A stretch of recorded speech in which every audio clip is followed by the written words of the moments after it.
әр рудың шежіреде өзінің бір аңыз әңгімесі, тарих әпсанасы бар. Мен туып өскен ағайын туыстарымызды дулат, етек жеңген кең дулат деп айтады. Сол дулаттың атамыздың 4 баласы болған екен. Сиқым, Жаныс, Ботпай, Шымыр дейді. Сол дулат атамыз Сиқым, Жаныс, Ботпай, Шымырдың болашағына қатты алаңдап, осы ұлдарым қалай ер жетеді екен, қалай өсіп өнеді екен, ертең кім болады екен деп әрдайым алаңдап, тәрбиесін алаңдап жүрді. Адамдармен қалай тіл табысады, сол нәрсеге қарап жүрді. Күндіз ғана емес, түнде де келіп қарайды екен балаларына.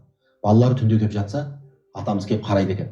Сөйтіп қараса, Сиқым баласы жинақы жатыр екен. Сонда айтыпты: мына балам әрдайым қараймын түнде келіп, осы мал дүниеге еге бір бай болады ау, жинақы. Өйткені жинақы адам мал дүниеге, саудаға бейім болады.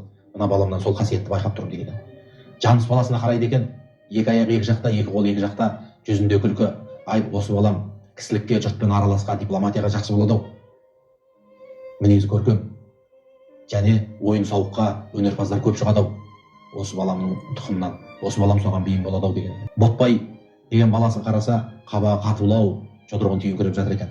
Ай, осы балам батыр болады ау, елдің шетінде ұстайын, жау тисе соның алдын тоқтататын осы балам болады деп.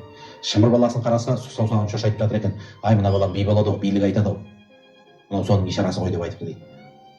Кейін біз көзіміз көргендей, сол дулат атамыз айтты деп аңызда әңгіме болғандай, сол Сиқым, Жаныс, Ботпай, Шымырдың өзін бабамыздың біз көзіміз көрген жоқпыз ғой, бірақ ұрпақтарынан сол дулат бабамыз болжаған, сол кісі байқаған қасиеттердің көп байқалғанын көреміз.